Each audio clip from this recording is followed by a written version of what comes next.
আজকে আমরা পলিটিক্যাল সায়েন্সের যে বিষয়টি নিয়ে আলোচনা করব তা হলো নাগরিকতা। আমি তোমাদের সঙ্গে রয়েছি তোমাদের গোপাল স্যার।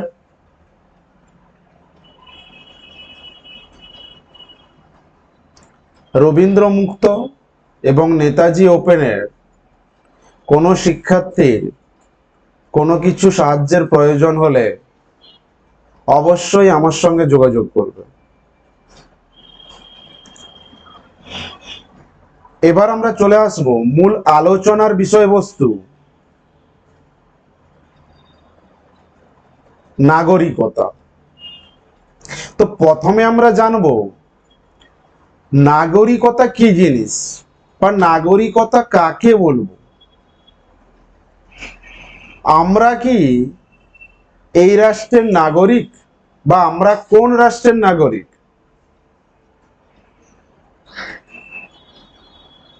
নাগরিকতা পেতে গেলে কি করতে হয়?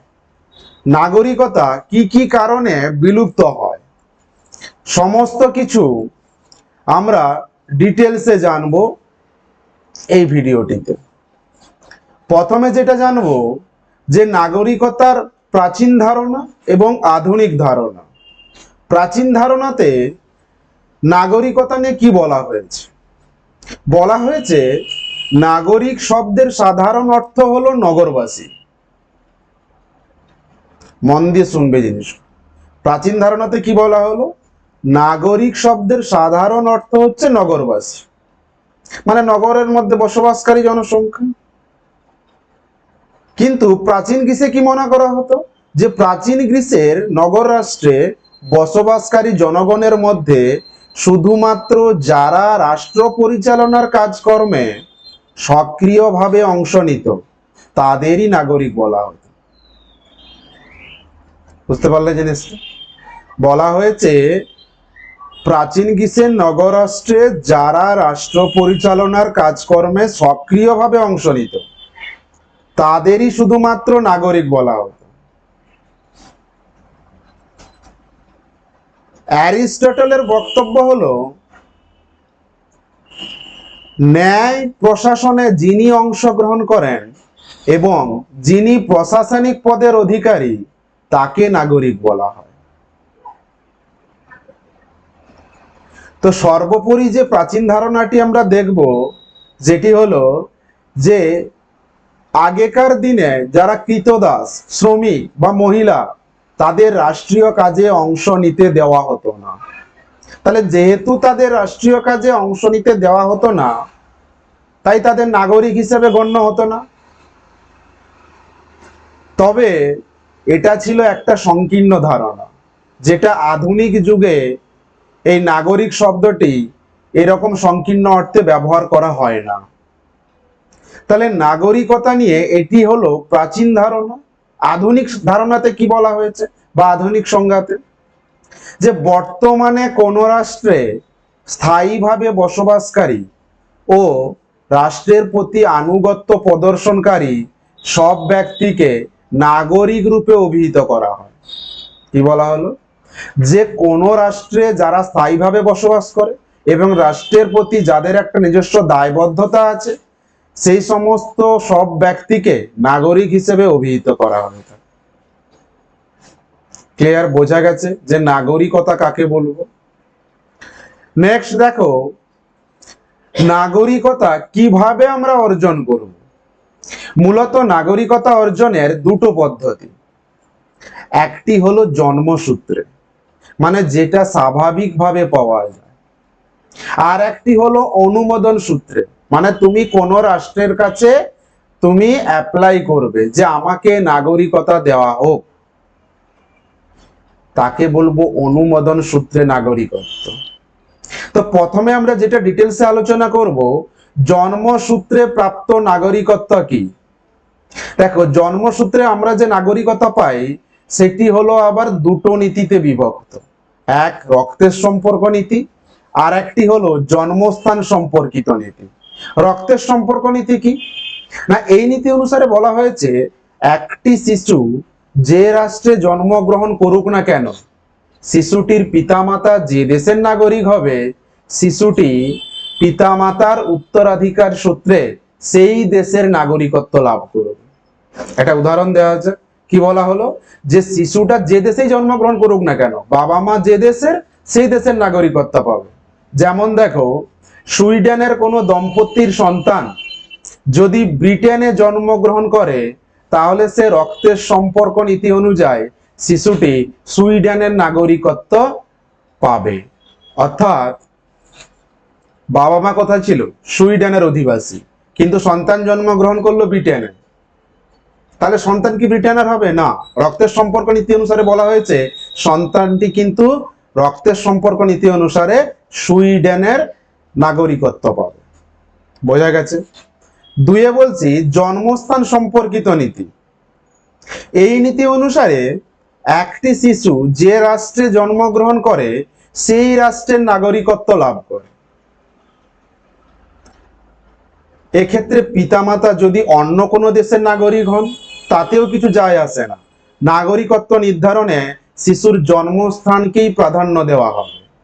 যেমন দেখো, বলা হয়েছে কোনো ভারতীয় দম্পতির সন্তান ব্রিটেনে ভূমিষ্ঠ যদি হয়, তাহলে সে ব্রিটিশ নাগরিকত্ব পাবে। এটা কোন নীতিতে বলা হয়েছে? জন্মস্থান সম্পর্কিত নীতি। যদি ভারতীয় দম্পতির সন্তান ব্রিটেনে জন্মগ্রহণ করত, যদি বলা হতো রক্তের সম্পর্ক নীতি, তাহলে সে ভারতীয় নাগরিকত্ব পেত। কিন্তু জন্মস্থান সম্পর্কিত নীতি অনুসারে সন্তানটি যেহেতু ভূমিষ্ঠ হয়েছে ব্রিটিশে, তাই সে ব্রিটিশ নাগরিকত্ব পেয়েছে। এটিকে বলা হয় জন্মস্থান সম্পর্কিত নীতি। অর্থাৎ শিশুটি যে দেশে জন্মগ্রহণ করবে সেই দেশের নাগরিকত্ব পাবে। নেক্সট বলছি কি, অনুমোদন সূত্রে প্রাপ্ত নাগরিকত্ব। দেখো, অনুমোদন সূত্র বলতে যেটাকে বলা হচ্ছে কৃত্রিম উপায়ে। কৃত্রিম উপায় বলতে তুমি একটি রাষ্ট্রের কাছে, অর্থাৎ বিদেশি রাষ্ট্রের কোনো নাগরিক অন্য রাষ্ট্রের কাছে নাগরিকত্বের আবেদন জানাবে, সেই রাষ্ট্র যদি ওই আবেদনটি মঞ্জুর করে, তখন তাকে বলবো অনুমোদন সূত্রে প্রাপ্ত নাগরিকত্ব। তাহলে এই যে অনুমোদন সূত্রে প্রাপ্ত নাগরিকত্ব, এটি আবার দুই প্রকার। একটি হলো ব্যক্তিগত অনুমোদন, আর একটি হলো সমষ্টিগত অনুমোদন। ব্যক্তিগত অনুমোদন বলতে তুমি একা অ্যাপ্লাই করছো, আর সমষ্টিগত বলতে অনেক জনে মিলে অ্যাপ্লাই করছো। আমি একটা ডিটেলসে বলছি। ব্যক্তিগত অনুমোদন সূত্রে নাগরিকত্ব সংকীর্ণ ও ব্যাপক দুটি অর্থেই হতে পারে। সংকীর্ণ অর্থে কি বলবো না, অনুমোদন সূত্রে নাগরিকত্ব লাভ করতে হলে আবেদনকারী ব্যক্তিকে রাষ্ট্র কর্তৃক আরোপিত কিছু শর্ত পালন করতে হবে। অর্থাৎ রাষ্ট্র যে শর্তগুলো দেবে অনুমোদন সূত্রে নাগরিকত্ব পেতে গেলে, ওই ব্যক্তিকে সেই শর্তগুলো পালন করতে হবে। এই শর্ত পূরণ করা হলে রাষ্ট্র সংশ্লিষ্ট আবেদনকারীর অনুমোদন সিদ্ধ নাগরিকত্ব মঞ্জুর করে থাকে এবং ব্যক্তিটি নাগরিকত্ব পেয়ে থাকে। আর এই ব্যক্তিগত অনুমোদনকে যদি ব্যাপক অর্থে বলা হয়েছে অনুমোদন সিদ্ধ নাগরিক হতে গেলে রাষ্ট্রের আনুষ্ঠানিক অনুমোদনের দরকার হয় না।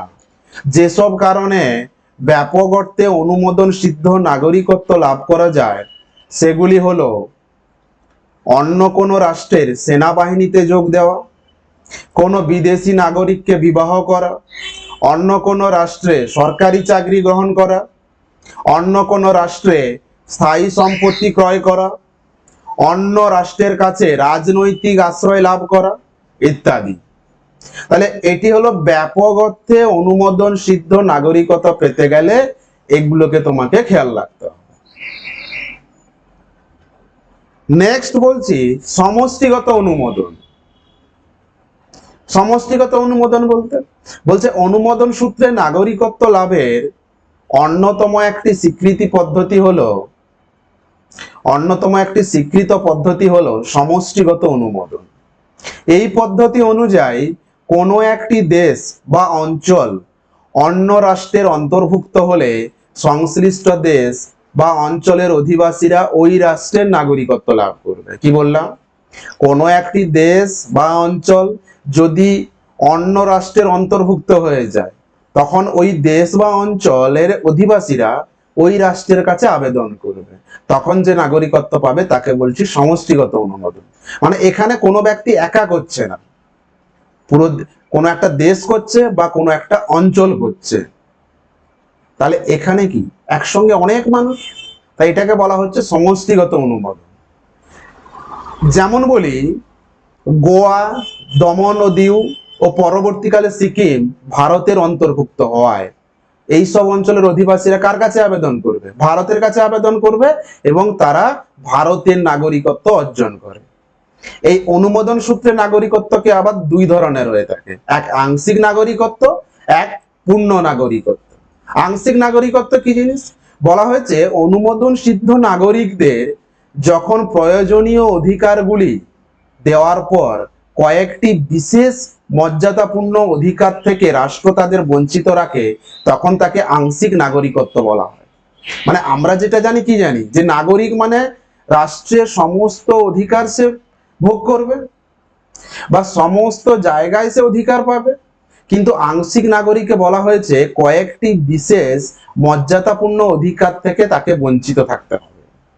আর পূর্ণ নাগরিকত্ব বলতে সেই নাগরিককে বোঝায় যারা অনুমোদন সূত্রে অর্জিত হলেও স্বাভাবিক নাগরিকত্বের মতোই, মানে তারা সামাজিক, রাজনৈতিক, অর্থনৈতিক প্রভৃতি যাবতীয় অধিকার ভোগের সুযোগ পাবে, এমনকি তারা রাষ্ট্রের সর্বোচ্চ পদে অধিষ্ঠিত হওয়ার পথেও কোনো বাধা থাকবে না। ক্লিয়ার? বোঝা গেছে যে আংশিক নাগরিকত্ব কি এবং পূর্ণ নাগরিকত্ব কি। তাহলে আজকে আমরা যেটা জানলাম যে নাগরিকত্ব কি জিনিস, নাগরিকত্ব অর্জনের পদ্ধতিগুলি। পরবর্তী ভিডিওতে আমরা জানবো নাগরিকতা কিভাবে বিলুপ্ত হয়।